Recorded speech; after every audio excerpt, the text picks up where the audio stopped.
Today on Rise Up, Professor Holly Folk, a respected scholar of religion and culture at Western Washington University, sits down with members of the Ahmadi religion of peace and light to speak candidly about the global persecution of new religious movements.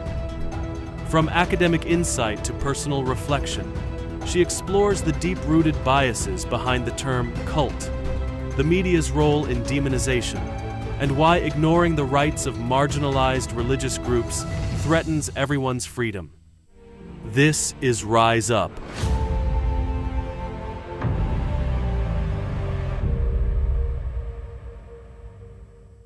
Good morning, welcome to Rise Up. I'm Alia Halal. And I'm Ahmadi. Thank you so much, Hussam, for joining us today. Thank you so much for having me. We're very excited to have you as our honored co-host for the show. You guys have to recognize this face. This is a very well-known face now. He is constantly on our TikTok live stream answering the questions of the people. And it's quite a task. It is quite a task. How's that going anyway? Tell us how you're finding it these days. I'm sure it's not as it used to be. Oh, for sure. When we first started the TikTok lives, it was very disastrous. People, obviously, when they don't know anything about you, you look very scary. You look like different. Unfamiliar, right? Unfamiliar, exactly. Yeah. And Imam Ali alayhi salatu wasalam said that humans are the enemies of what they don't know. So that was, and it still is to a degree, but for sure because of the, after the events of the Pope dying and the miracle of Abu Sadiq alayhi salatu wasalam, a name being raised and the banner being raised, the name kind of spread quite far, stretched really far.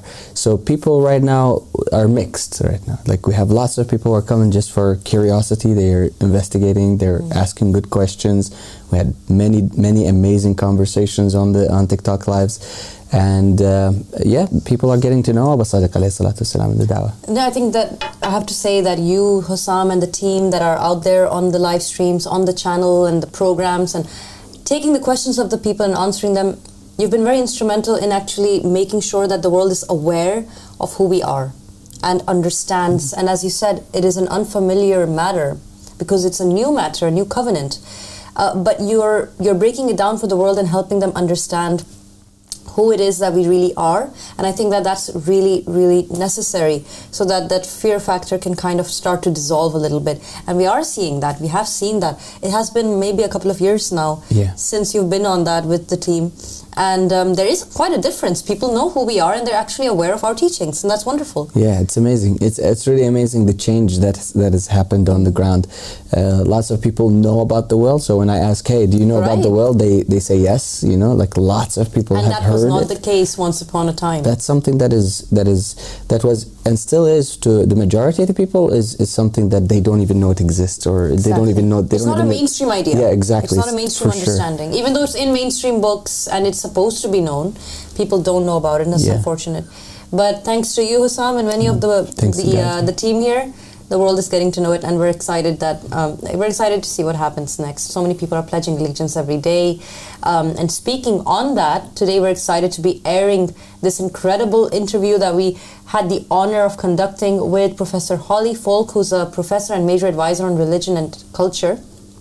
And she is so wonderful. She really had the greatest perspectives. It was interesting to see someone coming in, observing us, talking to us, and then having something to say, and to hear what she had to say was fascinating. I'm excited to jump into that.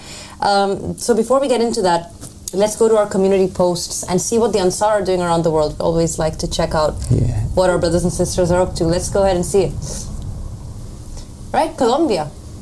That's cool. So they have the flag printed in Spanish, which is pretty awesome. Yeah, it looks amazing. It looks really impressive. Can you imagine that? The flag of the Mahdi is being raised by people speaking Spanish in Colombia, while the Arabs, many of them who claim to be with Imam Mahdi, refuse to raise the black banner. I mean, this is really predicted and prophesied by the family of Muhammad ﷺ in many ways, in many different narrations where they say that with the Qa'im of the Arabs are very few. Exactly. And it's very heavy on the Arabs, the matter of the Qa'im.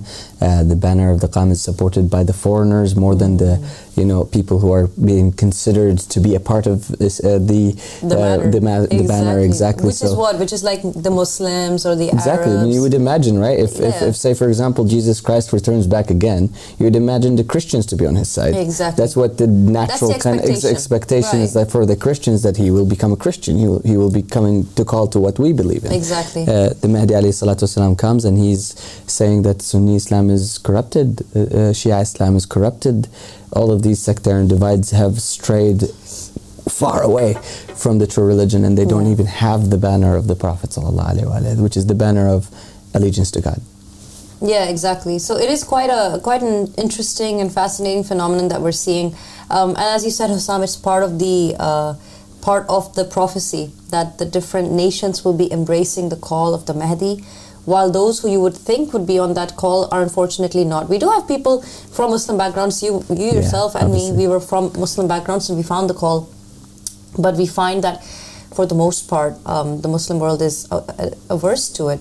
And I think we're just going to check if we have any posts. Oh, we have some more. Let's go ahead and check them out. Manchester. Our UK Ansar are very active out there, aren't yeah, they? for sure. No, for sure. And they're an amazing team. God bless them for all their work that they've placed out there. So they've been going around, posting posters, spreading flyers, as you see.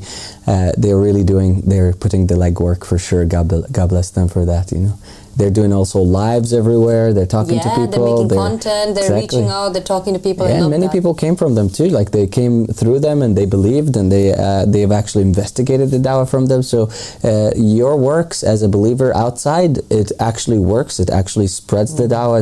It's another stream for the people to kind of reach Abu Sadiq alayhi salatu wasalam. So use it wisely, and also do it. Do more work. Like it's really amazing. It pushes the name of Abu Sadiq, and it makes us able to actually save as many people as possible. Yeah, exactly. Very well said, Hussam. It's a very important piece of advice that you received there from Brother Hussam. Please go ahead and think about that. And okay, we're in Iran now, and this is extremely inspiring. This is a lady in Iran without her hijab on, with the banner up there that's clearly handmade. It's a clearly handmade banner, isn't it? She's painted it by hand, and it says on it, "Allegiance is to God. That which you have been promised has truly arrived." That's beautiful. I mean, that's powerful, because that right? is super powerful. So you're from Iraq. Yeah. Okay, you're originally Iraqi. Tell us, why is it such a big deal to see a picture like that of a lady without a hijab on in Iran? That's intense, because it's like, as we know, the Iranian government has been oppressing our people day and night. Like it's something that is very well known, and we've spoken about it multiple times. Yeah. And the fact of the matter is that she's actually posting posters in that way. It shows the courage, it shows the level of faith, it shows like she's actually faithful. She believes what she's doing. She's not sorry. She's not gonna bow down to people who are trying to suppress a human right that she has by God, given to her by God, by the Ahlul Bayt alayhi salatu wasalam, to believe whatever you want to believe in. Allah subhanahu wa ta'ala did not force people to stay quiet about their faiths and stuff like that. He actually said, for each and every one of them we made a different sharia and a different manhaj, a different sharia, different rules, different laws, different curriculums. So he allowed people the ability to be diverse in their faith. This is the test of faith. Yeah. It's like if Allah subhanahu wa ta'ala wanted to make us all one united ummah, then He would have done one sign and we would all submit to it. But He obviously is testing us, and we believe in the Prophet sallallahu alaihi wasallam, we believe in his will, and she's a beacon in that regard. Exactly. Very well said. I think that the fact that a woman can stand there in Iran and just say, look, I haven't been told by God to cover my hair, and I'm choosing not to. This is something that we need to honor, and we need to respect that. Absolutely. That's a human right. And it's okay to not agree. Having a different opinion is fine. But what's not okay is to impose your opinion on another human being and force them into a lifestyle that they don't agree with, and to harm them if they don't comply. That is what's very frightening to note in this day and age. We're talking about 2025. It's horrific to know that people are still at a place where they think that they have the right to force other human beings to do what they don't want to do. And this is something that we stand against. We do not tolerate that in the Ahmadi religion of peace and light. We do not tolerate forcing people to do what they don't want to do. Absolutely not. And this is something that we're very proud of. This is what the Mahdi comes for. He comes for peace. Let's go ahead to the next post and see which country we're going to land on.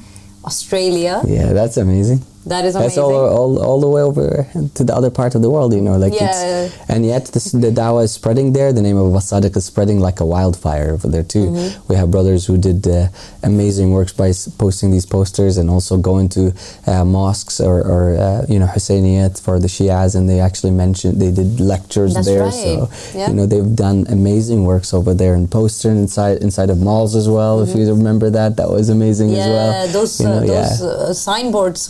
Right, they were like billboards. Billboards, something like that. It was really awesome. No, the Australian Ansar are wonderful, and we're growing in number in New Zealand as well. And wow, what a time to live in. Let's see if there are any other countries we're going to touch on today. Oh wow, okay, let's read this. It says here, I received these letters from the prison cell in which our Egyptian Ansar still remain imprisoned unlawfully in Egypt due to their religious beliefs. They have been imprisoned since March. We will never stop fighting for you, my beloved Ansar. Your sacrifices are not in vain, and God will raise you through this, as He did with Joseph, God willing. I love you with all my heart and soul, my beloved family. You are all the purest people in all of Egypt. And this is Abu Sadiq, from him is peace, referring to a letter sent to him from the Egyptian Ansar who have been unlawfully locked up. Yeah. And we say unlawfully because it's against the Egyptian constitution to just take people randomly from the streets and lock them up simply because they believe in a different creed. Yeah, and these messages really, I look at them and I see them in such a glorious way, because they are actually coming out of people who are being oppressed because of their faith, and they're standing up for their faith, they're standing up for their faith, they're standing up for what they believe in, to the point where they were imprisoned, they were beaten, God knows what happens in prisons in Egypt, you know. So the concept is very seriously, look at the paper that they have to use in order to write on. Look at what kind of environment it comes out of it, in order for you to actually come out of it with a they just got whatever paper they can get on, and they wrote whatever they can to get it out there. They've been tortured in these jails, they've been beaten, they've been abused, their rights electrocuted, their rights have been taken. Yes, it's a very graphic situation. Egypt prisons are known. They're known for this, right? Yes. It's actually known in Egypt that this is how they treat people, and the account that we received from the lawyers and from the family members when they met the members, they were delayed in meeting them for a few days, and it wasn't understood why until later when their condition was seen, and it turned out that they were in such a terrible condition that their family members couldn't even recognize them from how badly they had been beaten. And the hope was of these prison guards that the level of how graphic it looked, their condition, they were hoping that it would go down a little bit before they were to meet anyone on the outside world. And I think that's just it's such an abomination. Such an abomination. There is no way this can be overlooked. There's no way we can just ignore this and walk away. There has to be something done about that. There has to be a repercussion. Someone somewhere has made a terrible decision when it comes to innocent human beings, and they have to take accountability for it. And we're not going to rest, as Abu Sadiq said, we're not going to rest until these innocent men are released from the hell that they've been placed in. For what? For believing that the Mahdi has appeared? That's enough for you to decide to harm human beings in that way? Absolutely not. We cannot stand for that. And Abu Sadiq alayhi salatu wasalam, through the team of Hadil, God bless her, and everybody who's on the TV channel as well, we are making their case a worldwide case. Their names are going to be known worldwide. We're not leaving it to a small, we're not going to leave these people alone. We're going to fight for them, as Abu Sadiq alayhi salatu wasalam said, until the last breath. And we're not going to leave any of our brothers and sisters without a support in the background that is trying to give them their rights and return back their human rights. I mean, how does it make sense? What kind of Islam is that? What kind of a Islam that forces people by beating, by torture, by these kind of methodology in order for you to not talk about your faith? I mean, I thought that God said, for example, in the Quran, He says, وَادْعُوا إِلَىٰ رَبِّكَ بِالْحِكْمَةِ وَالْمَوْعِظَةِ الْحَسَنَةِ. Call to the way of your Lord with wisdom and good advice, not by beating. There's not a single verse in the Quran that says, and if those people disagree with you upon the religion, you should beat them and torture them and electrocute them. Exactly. Where did they get this religion from? This is what we're wondering. What religion is this? Exactly. Is this the religion of Muhammad and the family of Muhammad, the religion where people are beaten and electrocuted because they believe in something different? Absolutely it is not. And this is a terrible misrepresentation of the true religion of Muhammad and the family of Muhammad. And this is what enrages us, that there are people out there who claim to be Muslim, they claim to be Islamic governments, and then they treat innocent people this way, and they attribute it to God. That's the audacity. Do what you want. You want to be that way? You want to have that identity? Go ahead. Be someone who beats people and electrocutes people and own up to it. If that's what you're insisting on, if you want to be a government of that nature, but do not drag the name of Muhammad and the family of Muhammad with you, because they have never condoned what you say. They've never advised what you're doing. They've never done what you're doing. So who are you following truly? Yes, exactly. It doesn't seem to be in Islam that we recognize, not from the Quran or from the Sunnah. No, so it's like, it is something that is a bid'ah, it's an innovation that doesn't make sense. It was brought by rulers who are oppressing their own people. They're not giving them their freedom to believe whatever they want to believe in. They're actually creating an environment of hate and intolerance, and this is not from Islam, not from near nor far. It is something that is like its religion is being used as a method of control. Yeah, it's a weapon. Exactly. They use religion to kind of sedate the general population. And I know that Egyptian people are great people, and they have a massive culture and massive history, and they can stand against this, and they can change, and they can save our people, and they can actually stand for human rights, and they can stand for that, and they've done it before, and they, inshallah, under the companion of Egypt, at some point they will be freed from this kind of insanity. Inshallah. As long as an alternative is provided and people know that there's a way to live other than what they're living, which can be in this oppressive state, as long as you know that the Mahdi has appeared and that he's creating a way of living that is actually the opposite of that kind of fear and that kind of persecution and tyranny, then the world can improve, and we can do this together. And we have, I think, one more post left. Let's go ahead and check that out. Oh, mashallah. Yeah. Some familiar faces. That's amazing. Look at that. My beloved faithful Ansar from Egypt recently went on a podcast in Hong Kong in order to speak about our dawah. Wow. They have been in Hong Kong for quite some time now after facing severe persecution in Egypt due to their religious beliefs. God bless you, Hassan and Shaima and Asma. God bless you and the rest of the believers there in Hong Kong. I ask Allah subhanahu wa ta'ala to gather us together soon. Yes, Hassan, Shaima and Asma are such wonderful people. They are such incredible souls. And they're Egyptian. Back again to the Egypt topic. And they're in Hong Kong right now. This is 2025, guys. Exactly. Things are incredibly different than what they used to be once upon a time. We have persecuted Ansar of Imam al-Mahdi from Egypt in Hong Kong.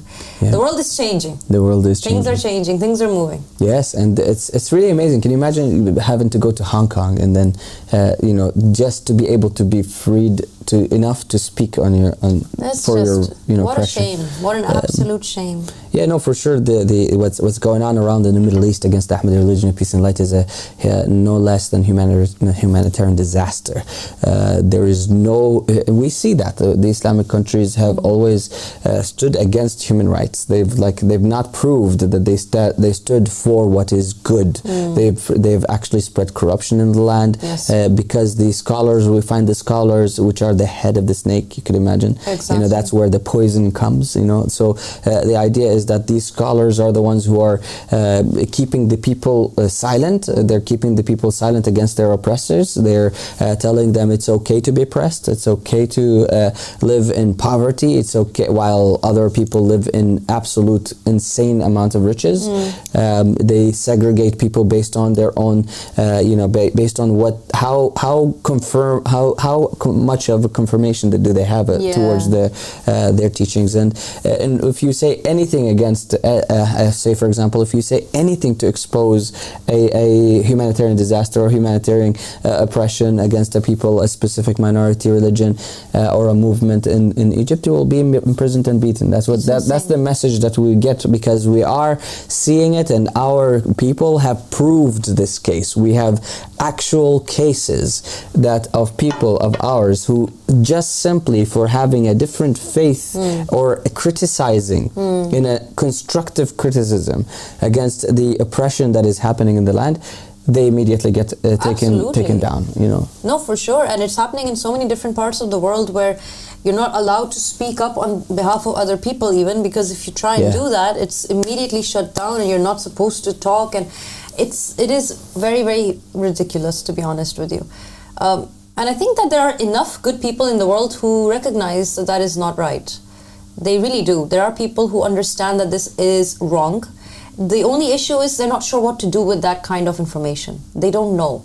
There are people out there who are very good, have great hearts, but they say to themselves, well, now how do I help? What do? I can't really do much. And then you've got these entities that take advantage of those very good people and say, why don't you give £5 to this charity, and then God will be pleased with everything you've done and you don't have to worry about anything else. Look, the only way that we're going to move forward and do something good is by doing it together.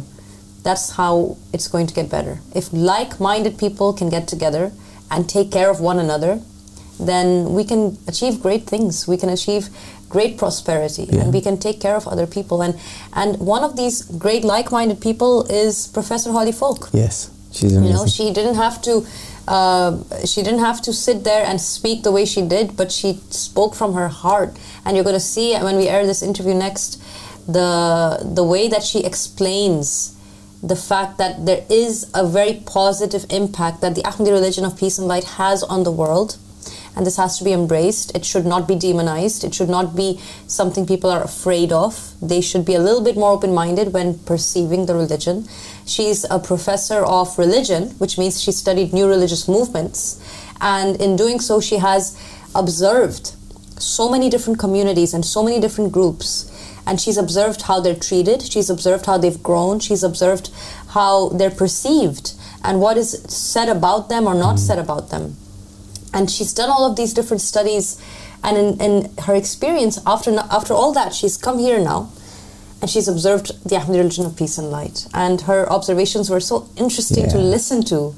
So I guess we should air the interview. We're going to leave you on that note. Please enjoy this incredible interview with Professor Holly Folk. Thank you once again to her for coming out here and being an honored guest of our headquarters. And I hope you enjoyed the interview. Thank you, Hassan, for co-hosting with me today. Thank you so much for having me. And we will leave you on that. God bless you all, and we'll see you tomorrow. Until then, Assalamu alaikum wa rahmatullahi wa barakatuh.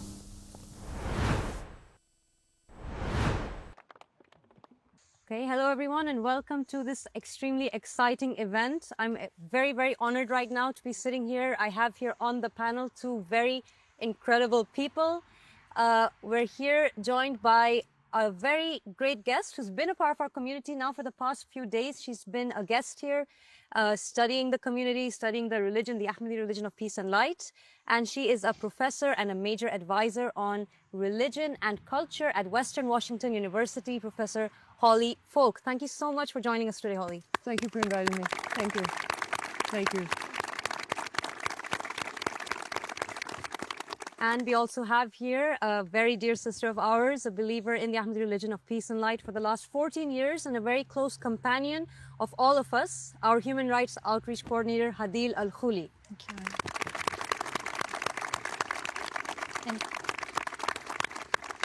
Now, we're very excited about tonight's discussion because, as you all know, we're very interested in building bridges, in discussing topics of common ground, and in topics of unification. And tonight's discussion is going to center around new religious movements. Holly, you're actually a scholar of new religious movements. You've been studying that for quite a while. We're actually excited to know a bit more about your work and what that entails. Right. Thank you. Thank you. I think we'll all be interested to know about your work as a scholar on new religious movements. How did that start? What got you interested in new religious movements? And what do you do as a scholar for new religious movements? Okay. Well, it's funny. It's hard to say how did I become interested because I've always been interested. I was a very good reader as a child. And so by the time I was very young, 9, 10, I was reading at the college level. And my mother went to college as a continuing education student. And so she was studying psychology, sociology, anthropology. I started reading her textbooks, and I got very interested in religion and culture. I got very interested in religious cults because she was reading about, new religious movements when they were still called cults. She had a professor who was very famous eventually as a new religious movement scholar. I started reading the books that he wrote. And so I developed an interest in this material very, very young. But then it's a question of how do you make a living doing this? Honestly, pretty much everybody I know who does new religious movements has a day job. They're either a professor of something else, or they're a lawyer, or they have a different alternative academic position. For me, I knew I wanted to do religion and new religious movements. I wound up doing a major in Buddhism and East Asian religions. I knew I didn't want to translate Chinese for the rest of my life. I wanted to do religion and society. And some professors at Columbia University and some other places in New York said, you really just need a PhD in religion and go do this. And so they said, look, you already have a child. My first daughter was born when I was very young. I wasn't in position to go travel to Asia to do field research. They said, there's no program in sociology of religion, do American religious history. So I did American religion for my master's and also for my doctorate. I did a dissertation on chiropractic because that would let me look at new religion, alternative spirituality, and healing as a segue in. And then I got a job teaching comparative religion. Eventually, once I had tenure, there were some professors in the United States who said, you need to start doing international work. And so I started doing international work. I started looking a little bit at the Church of Scientology, at other new religions actually in Europe. And then in 2016, I was in Korea, and I got invited to attend a service with a religion that was very controversial. It's what's called a Sejao. The religion is called Church of Almighty God. I started doing scripture study and online study with them. And very quickly that turned into not just an academic study, but some advocacy and human rights work. I've done some work with them in terms of how they're presented by the Chinese government. That's an ongoing project. It's very rewarding. But from that, things snowballed. So I started looking at other new religions, first in Asia, also in other parts of the world. And now this is something I do pretty much every moment that I'm not actually teaching, but my official job is still to teach comparative religion and U.S. history at a public university. All right, amazing. And I guess it would be probably of interest to everyone to understand how it is that you how the decision came about for you to study the Ahmadi religion of peace and light as a new religious movement as well. This is really funny. I do work, the field of new religious movements is very small in terms of people. We all pretty much know each other. We're a small group. So last summer I was actually in Japan in a Denny's restaurant with Massimo in Trevina. And he said, I'm working on this group in Europe. They're based in the United Kingdom. They're Islamic originally. They're very controversial because of their innovations, and they need some help. And then he said, he said, one of the things that's interesting is that the leader is originally from Indiana, and I think he has a degree in religion. I said, I think I know who you're talking about. And then Massimo says, yes, come to think about it. He said that he thinks he knows you. And I was like, wow, now I definitely want to come and see. I would have come anyway. If my schedule had permitted, because I'm interested in new religions and I'm interested in creating some daylight for religions that are under pressure. But when I realized I had the possibility to meet the man who you and we now call Abu Sadiq, who I knew as Abdallah Hashem, a college student when he was undergraduate, I said, I really would like to know how this has unfolded and developed in the community. And I also wanted to see who he had become as a human. That's incredible. That is really touching and really inspiring. And you took this step and you're here now. And you've been working on this research project for a few months now with Hadil as well. Yes, so I think this has been a project in the making for, would you say, over the last year? About a year. About a year. So so I was talking with Massimo from the other side, and he told me about Professor Holly Folk, but he told me she's very busy. It's very difficult to get her. So he's been telling me a lot about you. So we had said, okay, so what would be the possible interest areas for research? And it was a follow-up after a conference that was that took place here with 14 professors who came and were interested in the religion. Massimo was here as well. And he told us, yeah, you really have to talk to holy folks. You'd be very interested. So this is how we started speaking. And then the idea developed to do a research topic on the ideas of conversion, what made people interested to join the religion, what made people all across the Middle East of different ages, of different backgrounds, interested to join the religion, and what's happening with this new religious movement in the Middle East that is, in the Middle East is turning it all upside down. Yeah. It's making headlines. And so we started talking, me, you, and Susan, and we applied even with an IRB. So maybe we wanted to say a little bit more about the IRB. But it was basically, the idea was to do a research where Susan and Holly get to speak to the members of the religion on their journeys to come to the religion and their experience around Abba Sadiq. And I would say from that, it expanded even further than that on discussing even how we operate as a community. And me and Holly had, I think, the most amazing and interesting conversation, because both of us kind of come from this background where in our journeys we have the intersection of human rights and religion. And so, we've talked a lot about how a religion, you can say a religion is successful not by how many members it accumulates, but what prototype of a community it builds. How much freedom does it allow? How much diversity does it allow? And for me, that was something that was incredibly important and was one of the main things that attracted me to the faith, that I didn't have this, we've talked about this divorce between your ideas of freedom and human rights and your spiritual path and your connection to God. And we were saying how in our path we've always had this brutal experience of having these two divorced. So we discussed how I think a research topic that was started with stories of conversion, I think developed more into a conversation of what is this movement doing in the Middle East and what is it doing in the whole discourse on religious freedom and religious pluralism. Yes. And you do have this in common, this human rights activism that's kind of part of understanding the idea of new religious movements in the world. And we're going to go more into that in detail as we go along. But before we get there, you had mentioned something earlier. You said that you would have come anyway because you are interested in general in new religious movements. Yes. It's just an added attraction that you also do know the leader of this religion from about 20 years ago.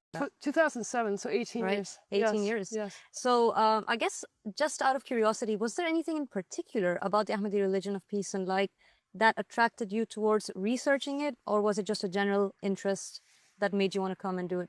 Brutally honest, I am. Gordon Melton, who's one of our colleagues, describes himself as being greedy for knowledge. Okay, and I am also very greedy. And the opportunity to learn about a new religion is always something I want to obtain if it's possible, if time permits. Yeah. I was interested in studying a group that had Islamic origins. I thought that would be interesting. Right. I have to say that I have learned so much in so many capacities, both about AROPL, about the Shia movement more broadly, about the lives of different people from different countries in the Middle East. I have been so improved as a human by my chance to spend time with you guys that I always know when I go somewhere. Sorry. That's beautiful. Thank you.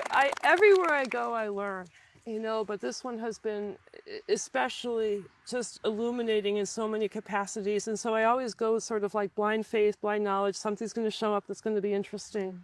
But this has been very, very special. I'm so happy to hear that. That's so beautifully put. Thank you for saying that. And I guess you actually segued into another question I had, which was you've spent some days here now with us. You've seen the community members. You've kind of indicated it was a very positive experience. Can you comment a bit more on that? How you felt being here? What you found? I feel very at home.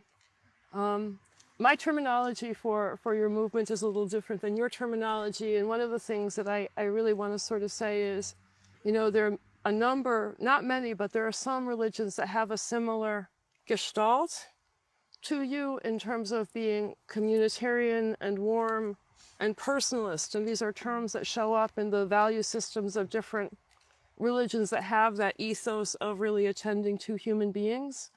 And so, you know, my impression of you and the reason why I've enjoyed my time here is I feel like I'm hanging out at an Ohio Valley Quaker meeting, or maybe I'm hanging out with some Waldorf education people, or a little bit like hanging out with Chabad people, where there's a sense of attending to everybody in the community, Right. helping people, being egalitarian. I love social settings where those types of values really prevail. And this has been very much that. I feel like I can ask anybody I need for anything.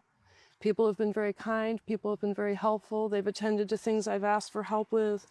And it really inspires a sense of trust, both for me as a researcher, and I also can tangibly see for the people who are staying here. Thank you for those words. And you're absolutely right. I think the sense of family is something we're very proud of, and we really honor that. And it's thanks to the teachings, again, of Abdullah Hashim Abu Sadiq that we are going in that direction for sure as a community. That's the backbone of our principles. And I think that touching on that subject, Adil, maybe you can comment here a little bit on the fact that we do have very strong stances on what it is that we believe in, and also what it is that we don't really tolerate. There are many ideas out there that we think are causing discord and division. Can you comment on that a bit? Yes, of course. I mean, some of the conversations and discussions that me and Holly had were, of course, some of it that had to do with the way that we live as a community, but also in terms of the role that we play and what are we doing in terms of the discourse on religion and theology and our religious message. And I remember we had many conversations on the stances that the religion has taken, very brave stances that unfortunately has led to its persecution, but that they were absolutely important and necessary to be taken if we wanted to live in a world that's more free and more just and more egalitarian. And that meant that the leader of the faith and members of this faith in very difficult, dangerous contexts and countries and fundamentalist regimes went out very bravely and said, we stand for principles of inclusion, and we stand for principles of tolerance, and we stand for principles of peace and harmony and dialogue, and we stand for very strong human rights campaigning. Yes. And we stand and we refuse, and we had very strong stances on refusing for religion to be used as a tool of separating people of faith. And in many of these very difficult fundamentalist regimes, we said, no, we will not allow religion to be used for us to take stances of hatred against any other minority. In fact, on the contrary, we would stand and support the right of any other minority Absolutely. That is persecuted. And that started in many difficult circumstances on us saying, we refuse any statements of anti-Semitism. We refuse any statements of homophobia. We refuse any statement of any phobia of any sort. And for us to be members of this faith means that we fight for everybody's right, and we include everybody who is either on their way and seeking for a spiritual life, or is just a human being who wants to live and enjoy their rights. And that meant that we went into very difficult battles in countries like Iran, in countries like Iraq, in countries like Algeria, in countries like Egypt, where we said women are free to wear the hijab or not. They're not forced to, it's not part of the faith to mandate them, and hijab is not obligatory. And we defended their rights, and I was telling Holly in my work,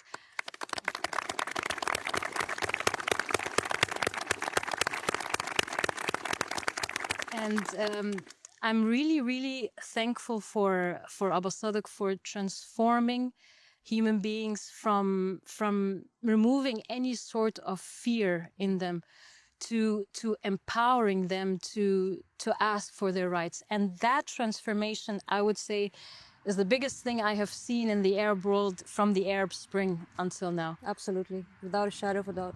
So I've seen women in Iran, Holly, who would go in the busiest squares and remove their hijab and say it is my right to remove it or not, to wear it or not, and send us the pictures and tell us, post it on social media. Incredible.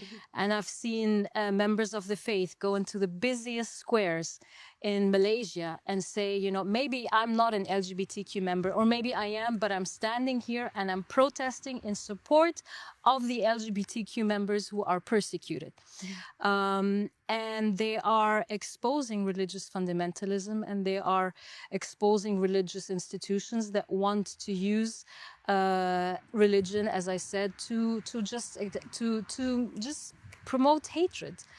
And I think, and this is one of the things I think would be interesting to speak about, that I think what was very important for me as well is to see how Abu Sadr completely broke the monopoly on religious discourse, and just took the knowledge that maybe had seemed strange and gave it and provided it for the people.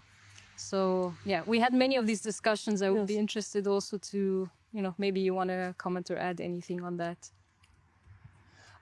Well, we're sort of jumping the gun on our interview, but I would just say that something which I am starting to understand, that I want very, very much to know more about, is the effect of the message of Abu Sadr in the Middle East. You know, we hear all the time, oh, media is biased, or you don't know. And I think that what we can say is that in every country in the world, there is a little bit of a slant of coverage, even in countries where there's freedom of the press. Maybe you don't have censorship, maybe you don't have state suppression, but just the way the markets go, there are certain messages that bubble up and there are certain messages that don't. And I think it's I think it's unfortunate that in the United States, the presentation of the Muslim majority world is really very monochromatic. You know, I don't like the words cults and brainwashing. I try to convince people all the time not to use these terms. But I would also say that the baseline assumptions in the West very much about the Middle East is this is a place where everybody's a fanatic, everybody is brainwashed. And I've encountered a great deal of conceptual diversity of thought among your members. And I also have a greater appreciation for the way that in the Muslim majority world, there are moderate people, there are people who are questioning, there are people who take their religion very, very seriously as a matter of faith, but they don't necessarily want it politicized. And so I'm speaking delicately right now because I realize that to talk about religious diversity in the Muslim world is a difficult thing. There is less religious diversity there than in a place like the United States. But I'm also aware of the heterogeneity and the plurality of perspectives in Middle Eastern countries. And I really think it's very important for Westerners to know there are people who want to be moderate, there are people who are not happy with the way that religion is used as a force for the government. And I think I am very improved by being able to communicate to my students and my colleagues and my peers. We need to know more about the Middle East, not in the way that is presented on television, but in terms of getting to know real people. I think one of the things would be interesting maybe to bring in now. So we've been talking about the terms of a new religious movement and a religious minority. And I think also something that has to do with an intentional community. And I think this had to do with many of our conversations. And I was hoping we can maybe introduce our viewers more to what this actually means and how this is actually very critical in our conversation today. So do you want me to talk about those three things? Yeah, let's define these terms for the viewers, I think. Well, new religious movement scholars argue a lot about what is a new religious movement. Is a new religious movement a certain style of religion? My own preference is to regard religions that have been created within the past 100 to 200 years. They're in formation. There are certain developmental processes that happen. There's a first generation. There's a growth. There are questions of what to do after the founders pass away, and people who have not grown up with a founder need to take on the tradition. And so if you use real sociology language, there are questions of routinization of the tradition. And so when I think about a new religious movement, I think about a movement, a tradition that has emerged. For me, my threshold is about 200 years, because I think it takes actually a while for a group to actually really sort of be established and develop. So I go as a matter of time. Some people go as a matter of size. Some people go as a style of religion. But for me, I say a new religious movement is a religion that is new And then there are certain structural things that happen because it's new. You know, you need to have time for an entire community to determine what version of the doctrines are going to work for them. And you also have questions of persecution, because anytime a religion emerges, this is almost axiomatic. When a religion emerges, it emerges almost always as a critique of the society from which it comes. And that doesn't have to be a harsh critique. It doesn't have to be mean. It doesn't have to be militant, but simply showing up as an alternative, as an implicit threat. And so one of the things to consider with the idea of a new religious movement is they're very often facing persecution by the government. They're very often facing, you know, negative reactions from the rest of the population. And so that feeds into the next term that you were talking about in terms of religious minority, where when we think about countries and societies where there's a dominant tradition, unfortunately, in many cases, the dominant tradition looks at other religions and says, you're a threat, you're disruptive, we need to do something about this. And so if you are a minority, it is very easy to find yourself facing persecution. And so in that sense, being a new religious movement very often invites state surveillance, government persecution, hostility from the rest of the people, and hopefully over time that also maybe can be eased as a process of routinization. So, and then thirdly, for intentional community, I have been studying, along with new religious movements, communal societies now for, I guess, 30 years. And there are very different models for living cooperatively. Sometimes people share their clothing and they share their toothbrushes. Thankfully, you guys do share toothbrushes. But some people, I mean, the division of property, the division of living space, the way whether people have individual choices or whether they all have to eat the same thing at the exact same time, right down to the minute. There are a lot of different possibilities for finding ways for people to live together. But something I'm very aware of is that there's a natural inclination among people to want to live in community, and for some people it overrides their desire to live independently. And so I look at your community as a community of people who prioritize living together, spending time together, taking care of each other. You share many of your resources, but you share fewer of your own financial resources actually than some other intentional communities, despite the perceptions that people might hold. But I'm interested in the way that you managed to find a community or found a community where people have a certain amount of cooperative economics, definitely shared work. And the kids here, they all know who their parents are. They're very attached to their parents. They live with their parents. But on the other hand, they're very trusting. I'm walking around the other day with Veronica, and there's a little boy who's like, I want to eat dinner with you. I want to eat dinner with you. I want to eat dinner with you. And, so the kids, they really, they have the other adults as their aunts and their uncles. They have friends. And I think that that's actually a very positive thing that's difficult to achieve in modern society. And it's easier to create that type of small culture in an environment like this.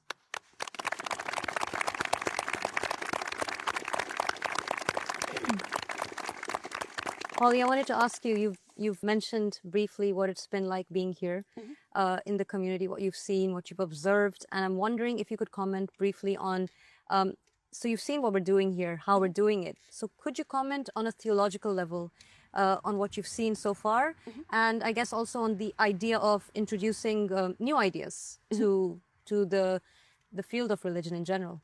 Sure. Well, I haven't talked to Abu Sadiq about whether or not he likes my terminology.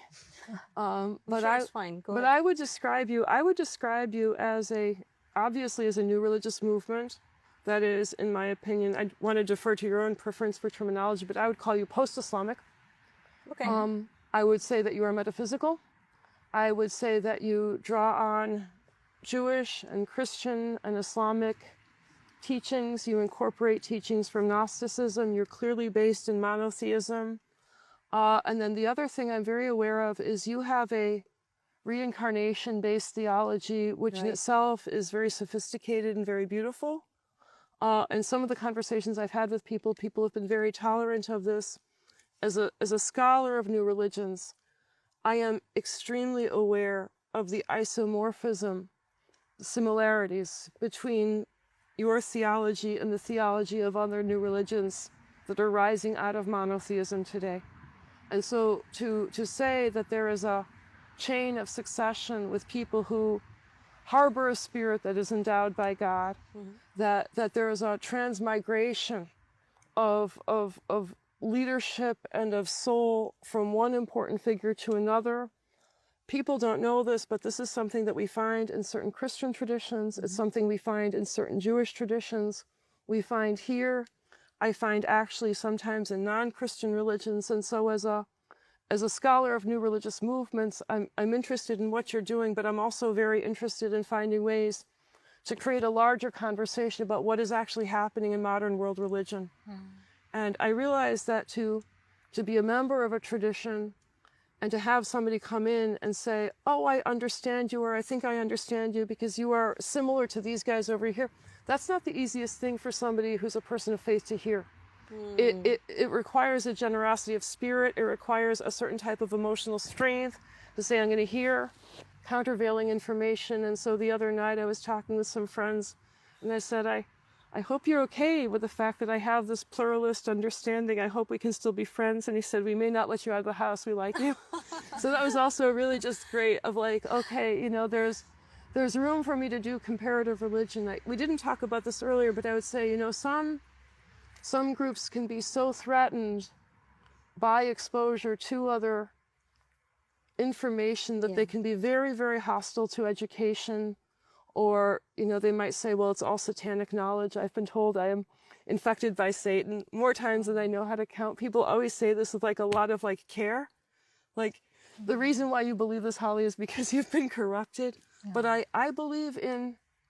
personally for myself believe that trying to understand different religions for me is a certain type of prayer. And I realize that to be interested in religions from a plural perspective is not easy for religious people to accept, but I'm grateful that you have been so accepting.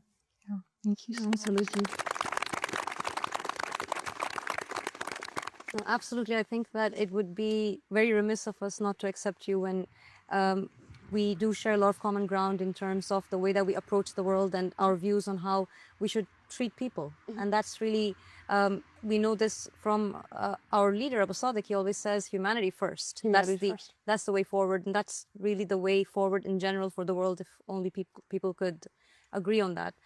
So yeah, I guess now we can come to a question that has to do more on the idea of the term cult. It's a term we're hearing quite often in general, and there's a certain negative framing that is around new religious movements where they end up having that term placed upon them.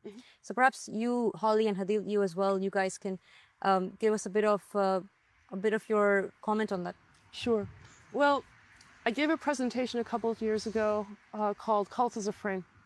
Because if you look at newspaper articles, if you look at websites, if you look at the work of anti-cult activists, there's a tendency to want to present new religious movements as a specific archetype of religion. And this comes from the work of sociologists like Max Weber, who say there are ideal types to describe every, social construction.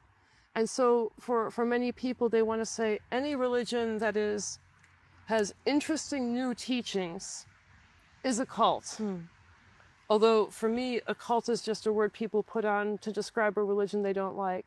But then there's a tendency to want to say, okay, because a cult is a type of religion, any religion that we call a cult is automatically going to fit this definition. And the rest of the definition is a cult is a religion that is led by a charismatic leader who has some type of psychopathology that leads to sexual abuse and convincing members to commit crimes. And honestly, I have not found really any religions that fit that conceptual model. In fact, the only groups I can think of that fit that model are gangs. And I think that the word gang works really well to describe entities that do that, but you don't find that dynamic in religion. And so what I try to say to people is, that you think that when you're describing a group as a cult, that you're honing in on what they're really doing. But in fact, you need to switch your sociological model, that you're not talking about an ideal type, you're talking about a frame. Yeah. Where a frame is a way of creating a narrative around a movement for the purpose of, in this case, demonization. And so in other words, my resistance to using the word cult comes from the fact that as soon as you call a group a cult, it's a trigger word. Right. And people pick up on they describe a group as a cult because of theology, but then they want to draw a direct line between having a particular theology and an inclination to criminality. And I just want to kind of crack that and say, look, there's no basis in reality for drawing that conclusion, even though right now, because of media, because of bad hostility from people, that seems to be a model that's being very promoted. And what I want people to understand is that model really is more of a strategy for demonization. And so therefore I say cult is a frame. That's interesting. I think you've picked up a very important point here that we should really discuss. So the idea is that new religious movements can exist, but people will call them cult, and that would give it that kind of framework that includes many aspects that probably aren't even included in what that new religious movement is doing. Right. So if you call a group a cult, I mean, just if you call a group a cult, the assumption right now is, oh, there's mind control, there's brainwashing, there's manipulation, there's different types of abuse. And the problem is, look, I feel very, very strongly that sexual abuse needs to be eradicated. Absolutely. We need to be able to behave ethically. I believe very, very firmly in obeying the law. But the point is that a group will be labeled a cult simply on the basis of their theology, and all of the accusations get dumped on, irrespective of what they're actually doing. Yeah. And what's cited is, look at these unusual teachings. These teachings are unusual in our society. And so I think it's very unfortunate that, you know, and this has penetrated very, very deeply into the world public. I used to say, oh, just the American public, but now I realize that the cult framing has gone global. It's in Korea, it's in Japan, it's in Europe, it's in the Middle East, it's everywhere. So as soon as you don't like a group, you say, oh, it's a cult.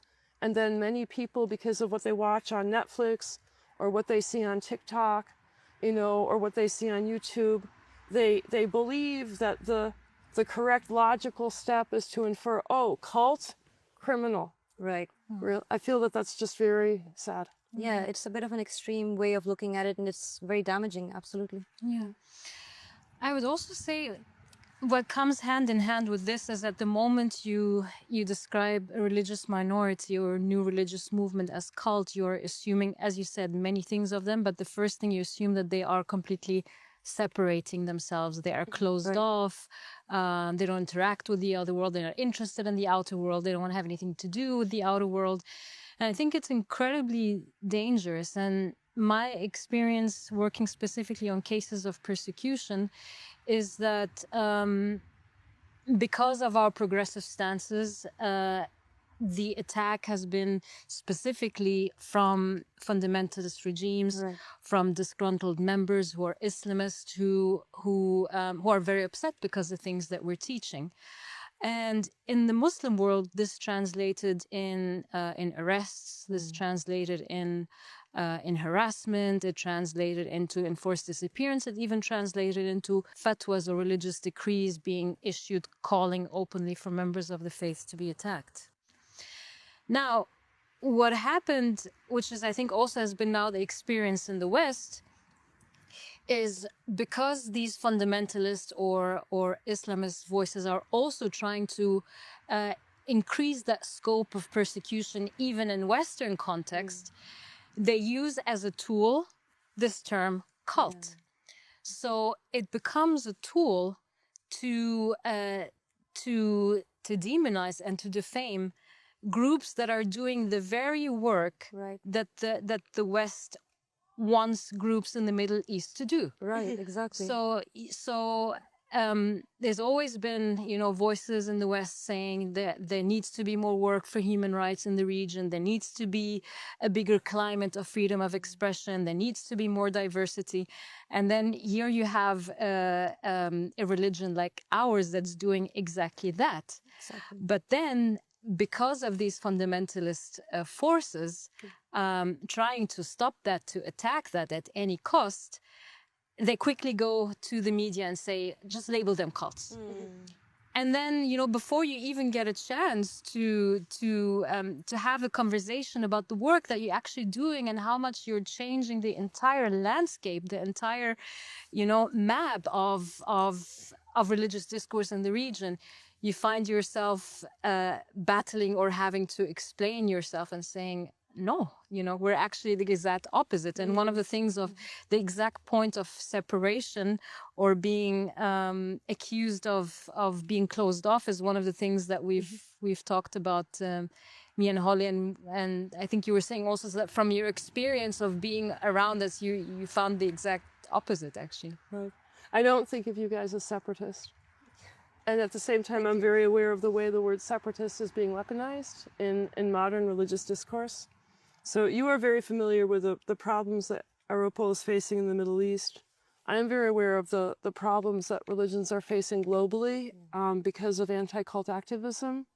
And I know right now that, you know, demonization of cults is big business and it's very lucrative. That's interesting. You know, Netflix, HBO, there are many, many documentaries.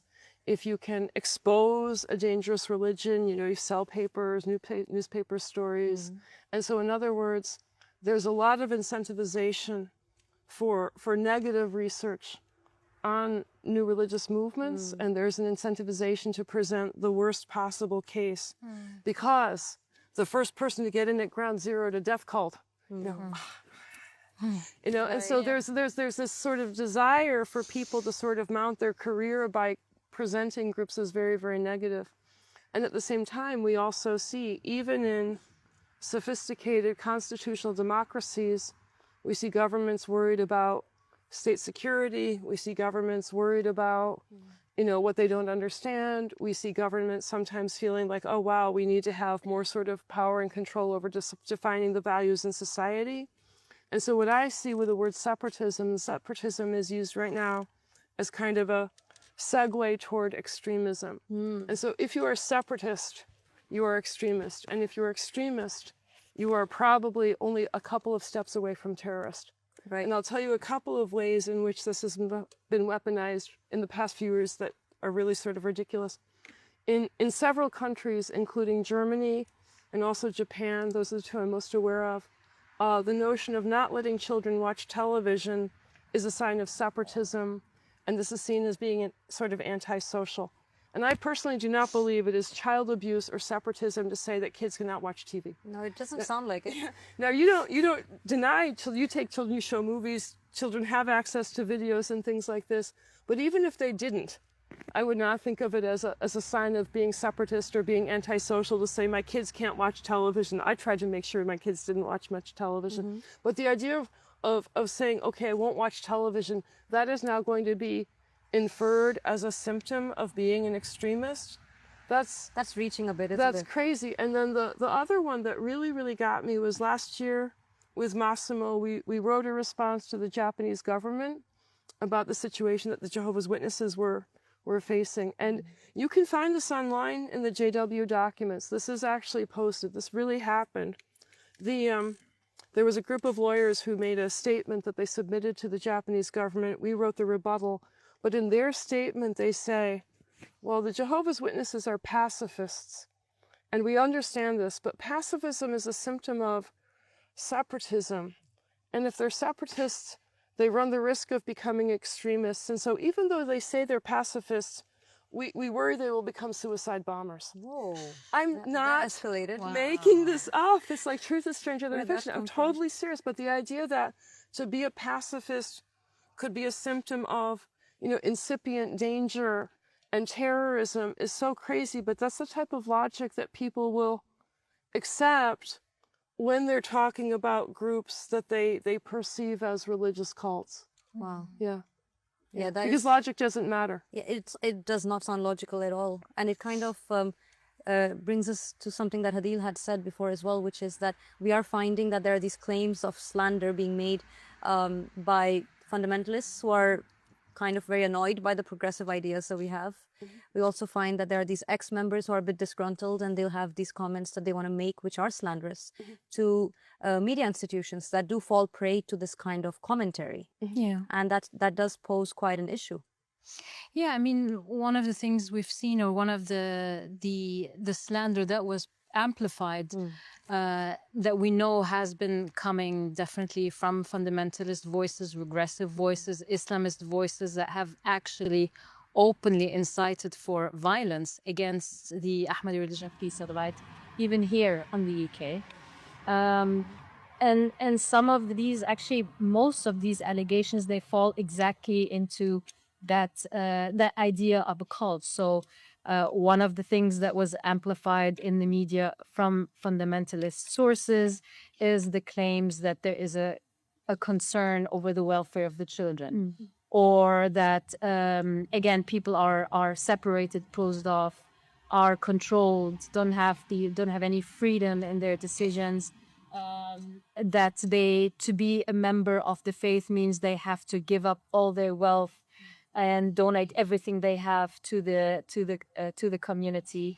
It even went as far in the media to even insinuate that the religion had anything to do with the disappearance of a woman. So you see, it goes really far, in putting out allegations that are completely baseless, that are clear slander, and again are just perpetuated from fundamentalists. So these were some of the allegations that we've seen recently in the media. And I also wanted to. These were some of the things that Holly, you and me discussed, and I was interested again maybe to share with the viewers because I know we've discussed these articles, and you had very clear thoughts on some of these allegations. So I was interested maybe that we can share that with the viewers. Well, the two things I would sort of introduce would be that there is actual research to argue that apostate accounts, ex-member accounts, as a genre should not be considered reliable. You know, people's memories are massaged. You know, your memories of things, your understanding, your interpretations of events change over time. And if you leave angry, you have a propensity to think the worst in a way that will shape your interpretation of even what is true. And Well said. and that's talking about the people who are honest. Right. You know, that even if you're honest, you have a tendency to present things in a light that sort of favors a negative interpretation, but then you also have people who maybe say things that are completely untrue. And I don't want to give you gory details or examples, but I've seen groups that have had people who've shown up who have said things, lied in ways where, you know, a reasonable, rational person could stand back and say, you know, there's no need to even try to believe this is possible because it's simply fundamentally impossible. Yeah. And so I recognize that both out of kind of like bitterness, but at least sort of clouded honesty, and also out of actual malevolence, one shouldn't trust ex-member accounts as a blanket genre. And then the other thing, you know, I don't know as much as I should know. I want to know more about the situation where you had, I think, 4 or 5 different libel trials in France. You were able to get retractions and vindications in these trials, but these cases where you actually were exonerated are still being continued to be used against you. Since there have been decisions in these cases, I think it's safe to sort of say, look, you know, from what I think is known about the members, ex-members who've made those allegations, they come from a very different interpretive background for Islam than you do. And my own impression is I believe that they have been incentivized not just to misremember, but to truly misrepresent. And I would say, look, you know, Islamists have an incentive to lie about you right now.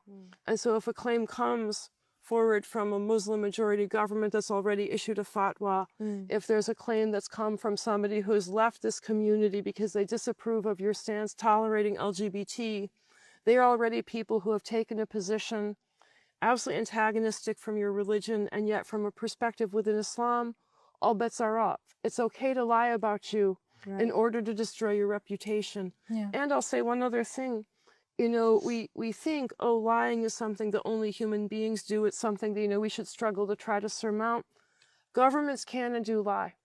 And so, for example, in the People's Republic of China, they actually have an official government position to destroy the reputations of the Seijiao. In other words, creating false negative propaganda against a religious minority is legal and is government policy. And now that I know that exists in China, that a government will say, okay, we can fabricate information because it is useful, there's no reason to think that other countries wouldn't copy that strategy. Yeah.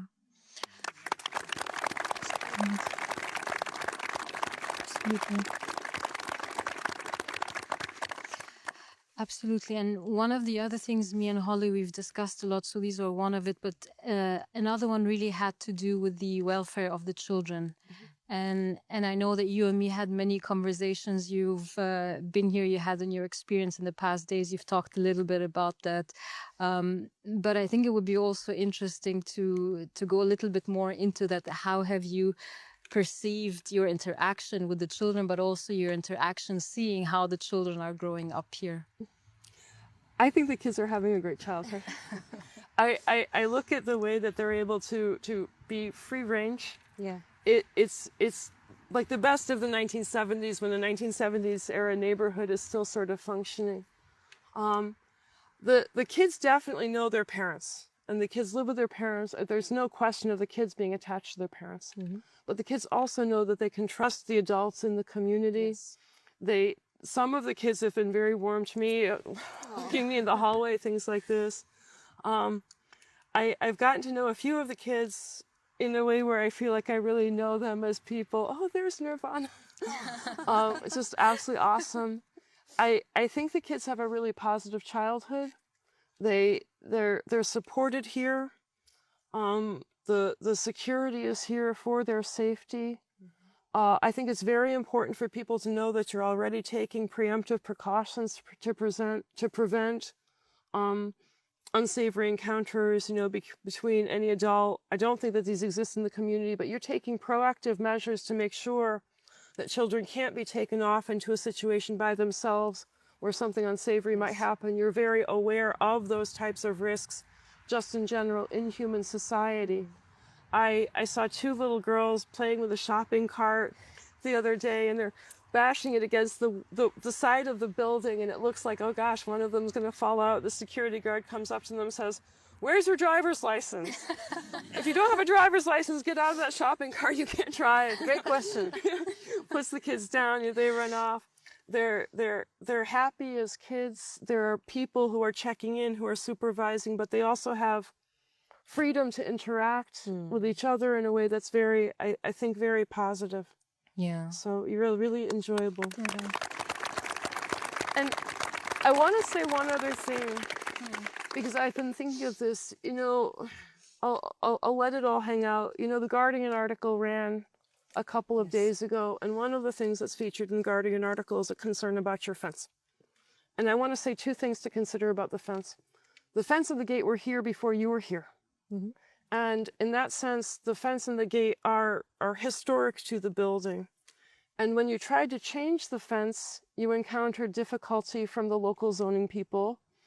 But if you tried to remove the fence, you would probably have also encountered static from the local zoning people. Right. So you can't win. There's a fence, and some people say, there's a fence, we don't like it.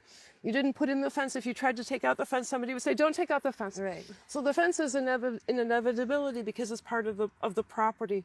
But the other thing to also consider is you have like 30 kids who are able to run around here where there's supervision, but they're not being micromanaged.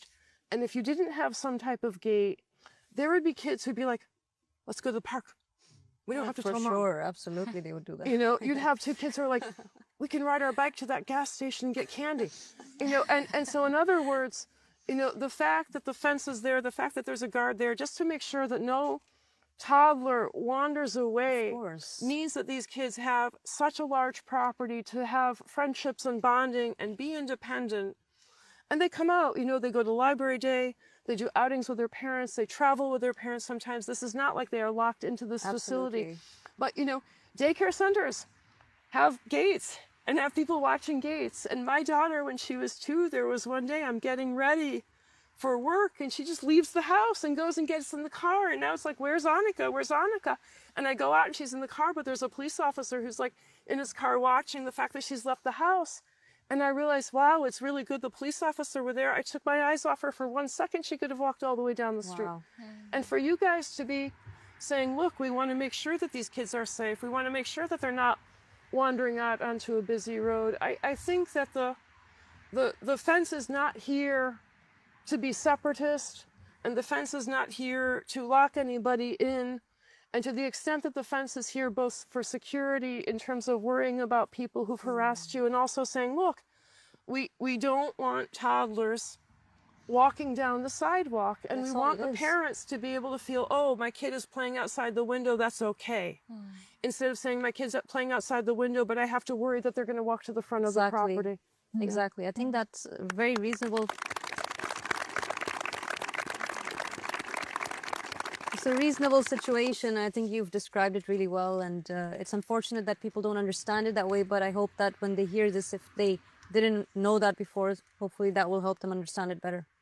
And I think it ties a lot also with our conversation that we had on the economic diversity, because it shows, so one of the conversations we had is, again, as you said, the fence is not, it's not a sign that people are closed off, because part of it includes, for example, that there are families that live here and work outside.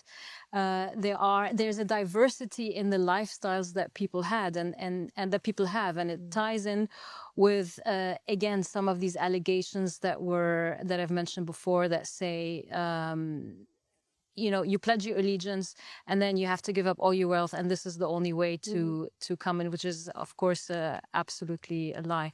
And I think this is one of the things that you and me, Holly, discussed, that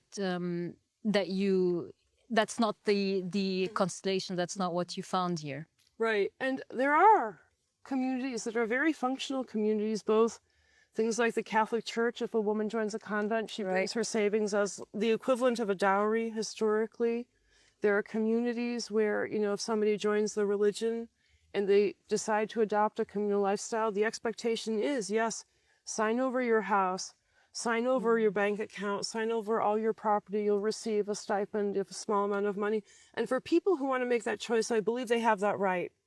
But then sometimes people have a negative impression of, oh, wow, that's a huge commitment. For you guys, there are people who have donated a great deal of their resources. There are also people who have joined who really didn't have a lot of money when they came in.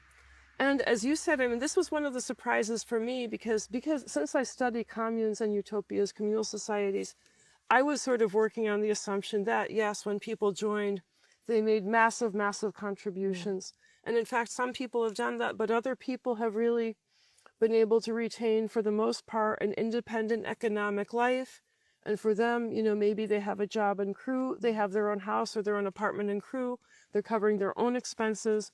And then if they have surplus of money at the end of the month, they're donating to you, which is, to be perfectly honest, the way that many, many religious people, Christian people, Jewish people, Muslim people, Buddhist people live. You know, you take care of your own resources, and if you have a surplus, you donate to the community, you donate to the religion. But it was very, very helpful for me to realize that there was actually a plurality of economic models depending on how much people wanted to be involved in the community, but that you could actually become a believer and nobody was going to say, give me your life savings. You know, and yet the longer that I've been talking to you, I understand that your it's not a policy, it's a gestalt of both sharing but not coercing. I think, you know, that the value of, you know, coercion is wrong, but humanity is first. Those two things together, I think, account for your economic model. And yet I'll say one other thing, which I think is very true, which is that it seems to me that the mutual aid system that you have developed here seems to be working.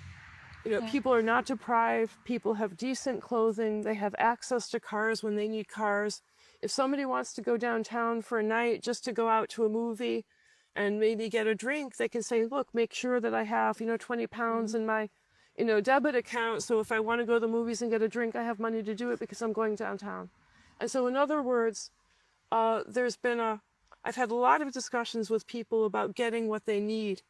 And I feel very confident that people are able to have their needs met here. Absolutely. In some communities, you know, when resources become very tight, it becomes hard to make sure that everybody gets new shoes when they need new shoes, Or maybe, now, okay, the food budget is really, really grim and we're going to eat potatoes and frozen orange juice all winter. I know a group that had to do that. But you guys are living well. Yeah. And because you're living well, I think that that's a sign that you found a way to share in a way that's working. Yeah, absolutely.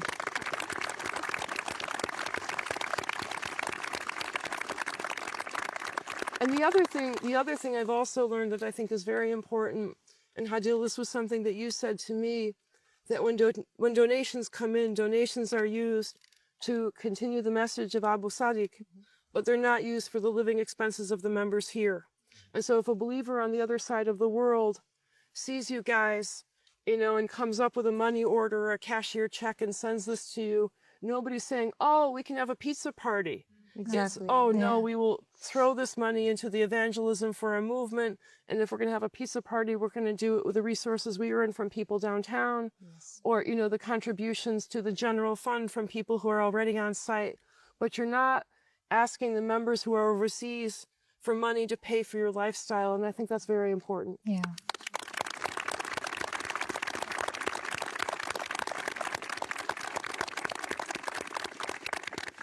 I think one of the conversations we had early on, I think it was in the very first day when you and me were talking, and you were trying to understand a little bit about what rules do we have in the community, and you'd ask me, do you have a rule on this? I'd be like, no, it's people are left to make their own assessment.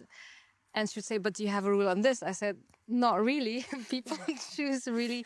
People are trusted to make their own decisions. And the conversation continued like this, where Holly in the end sat back and she said, you guys are the most non-coercive community that I have ever seen. So I thought that was... Because look, it's not easy to do an intentional community. I mean, I've been studying this for a long time. I've seen groups that are successful, groups that are not successful, groups that are very regimented, and groups that are loosey-goosey. And so here's the thing. A group that is regimented can get short-term cooperation on projects, but then they have to deal with the fact that people feel they feel the weight, the friction, they chafe under the regimentation. But if you're loosey-goosey, nobody does the dishes, nobody works, nobody brings in money, nobody puts toilet paper in the bathroom. And I think that you have really sort of found like the Aristotelian golden mean in terms of saying, look, we have ways of doing things that have developed where there's a general routine of the day, the meals happen at a certain time, we have jobs that are known to happen, but you're not saying, okay, everybody has to wear the same thing. You're not saying that everybody has to come to dinner at a particular bell.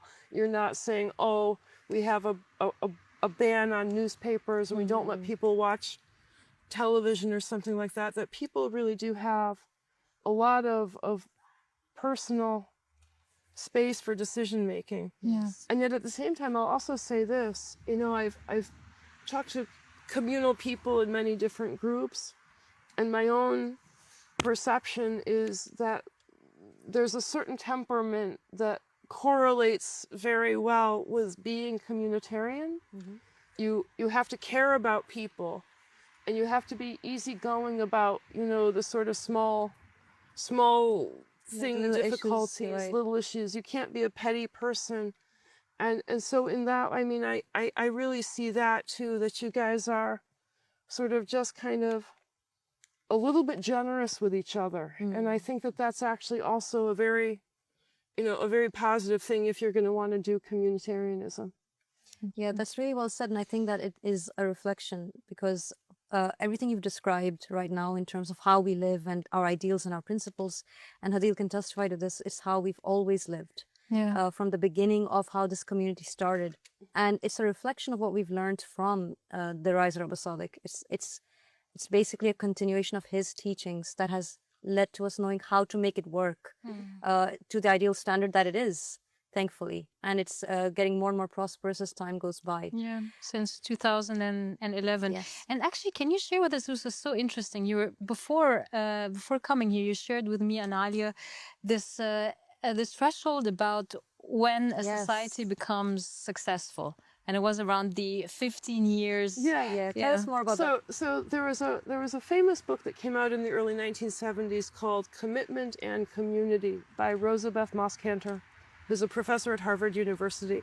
And she did this book as her dissertation at Harvard Business School to look at communal societies and how they successfully negotiated, day-to-day living operations, getting people on board with projects, creating consensus. And so she says, she looks at, I think, 60 or 80 different communities, and she's trying to come up with a measure of success. What's the metric for a successful community? And so she says, look, most people who start an intentional community, the communes are very, very short-lived. 1 year, 2 years, things fall apart very, very quickly. And so for her, the success measure is whether or not a community has lasted 15 years. And so in her study, successful communes, 15 years or longer. And unsuccessful, well, if they make it to 13, they're still unsuccessful. But you guys are at year 14. Yes, we are. In terms of being communal.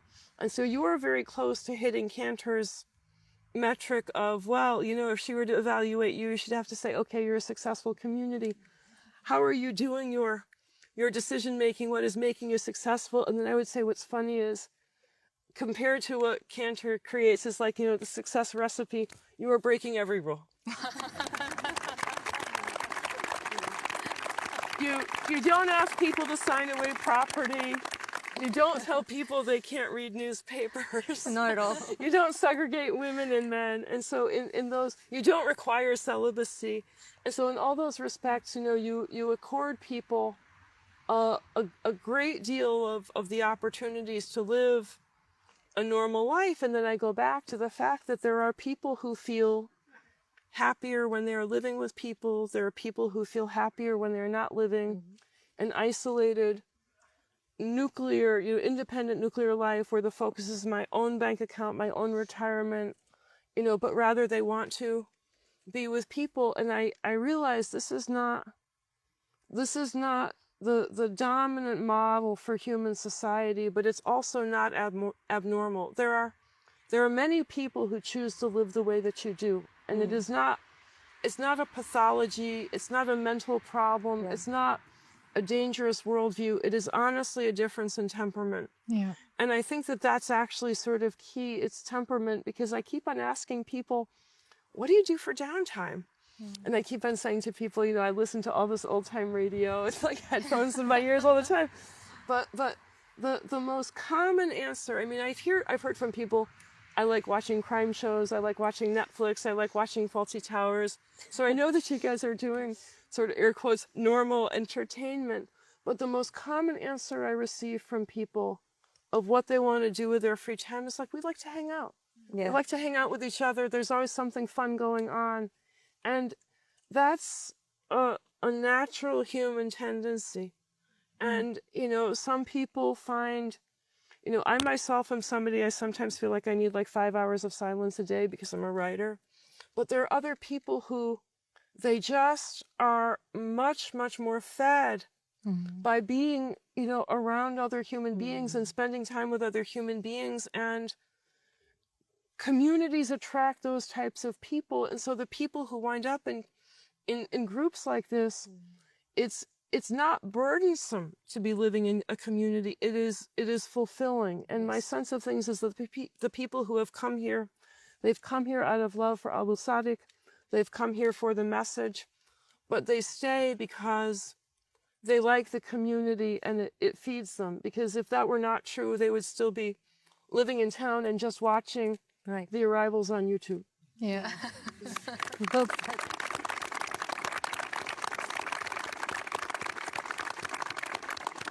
I think that there's this kind of unified goal that we find between the two of you, and that is religious freedom, promoting religious freedom. This is something that you're both very passionate about and very invested in.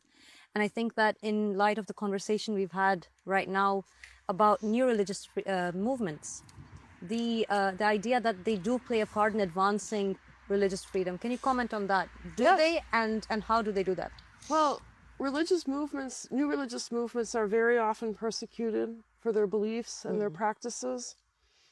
despite the perspective or the misperception that, air quotes, cults are dangerous, new religious movements more often than not are law-abiding. But the reality is they very often find themselves in predicaments where they're at odds with governments of countries or governments of states, and they've had to, litigate for their rights. And when they're successful, there's a spillover effect that affects everybody else in the setting of precedent. So I think about, the Jehovah's Witnesses in the United States. I do a lot of work with them. I think they're great people. They've been very controversial sometimes in my country, but because I study them, I'm aware of the way they have been incredibly, incredibly important for just establishing conscience rights for everybody, not just for themselves. They've been able to establish the right not to salute a flag. They've been able to establish the right to serve to be a conscientious objector and not serve in the military if you're a pacifist. And these are important rights for people not just who are Jehovah's Witnesses, but who are members of other religious traditions, or even who are secular people who say, I don't want to be told by my government I have to go kill somebody. And so if a group like the JWs, or hopefully, you guys, those are the two with which I'm most familiar. Church of Scientology actually has also done some very important court cases. In France, there's a group, Holy City of Mandarum, that's won some court cases.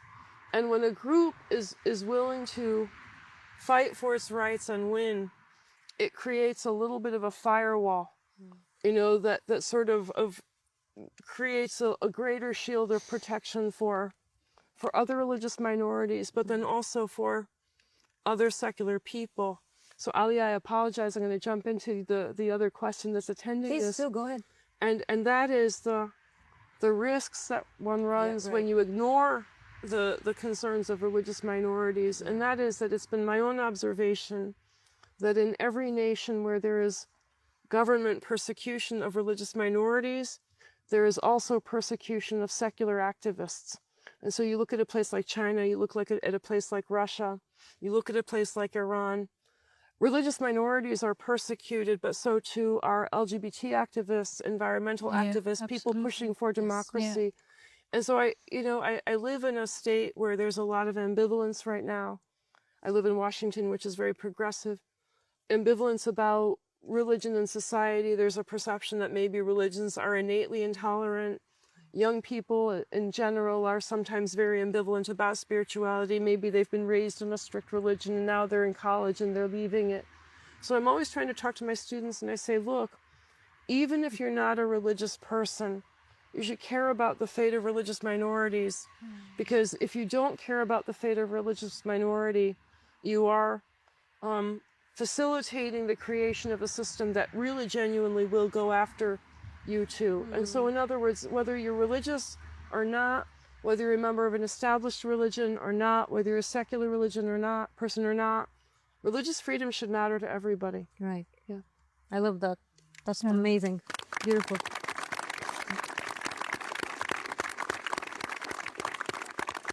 Praveen, would you like to add anything to that? Yeah, one of the narrations that always stood out for me was that was speaking about the divine just state and how it would look like, established by the riser of the family of Muhammad. And it clearly states that in the divine just state, the riser will rule the people of every religion by their book. Yes. Meaning that this is not a state where everybody is believing or is expected to believe in the same religion, but where there is a protection of religious freedom and people are allowed to continue with their beliefs. And not only that, and will be judged and will have be able to live according to their jurisdiction and their jurisprudence. And I think for me that says everything, because I think that is exactly the role and the community and the prototype that we are trying to create. That a society that is godly, that is spiritual, that is divine, is a society that does exactly that. That completely ends any climate of repression, and that creates a climate of freedom, regardless of your faith. And it's not just a matter of a way to live, it's a belief. Yes. And I think that was for me, the most beautiful thing in the religion, that defending the rights of other people and campaigning for the rights of others is not it's not just a question of activism, of something to do. It's a question of survival, and it's a question of belief. So. Absolutely it is. Thank you so much. Thank you, Ade. I'll add a little bit to that. Please. You know, one of the things I said earlier, I think I've been improved by my visit here. One of the things I've been able to really, I teach Islam at home, but I confess that my conveyance of Islam has been inadequate compared to what I've learned here. And I very much understand that the emphasis on tolerance is carried through Abu Sadiq and extended to the community. But the other thing, since we're talking about religion, that one of the things that you have really resurrected in your understanding of what is positive from Islam is the emphasis on tolerance and non-coercion that really starts with the Prophet Muhammad, peace be upon him. That, you know, that your understanding of the Prophet is as a figure who doesn't promote coercion, but as a figure who promotes tolerance. In the West, there's a rhetoric of Islam as the religion of peace, and then unfortunately people who dislike Islam for bad reasons, they even make fun of this phrase. But I think in terms of the idea of Islam having an ethos of peace, I understand that you are post-Islamic, that you don't even necessarily use the terminology of saying we are Muslim, but I also think that in some ways, AROPL is exemplary of the best aspects of Islam. Thank you, Holly. I think you've expressed yourself very eloquently tonight. For everyone who's been listening, you have benefited us so much in this conversation. We're extremely honored that we were able to sit with you today and talk to you. And thank you so much for taking the time to come over and be a guest here at the Ahmadi Religion of Peace and Light headquarters. We've really loved having you over, and thank you. We can't wait for you to come back. Thank you. Thank you, Holly. The honor is mine. Thank you. Thank you. Thank you, Holly. Thank you so much.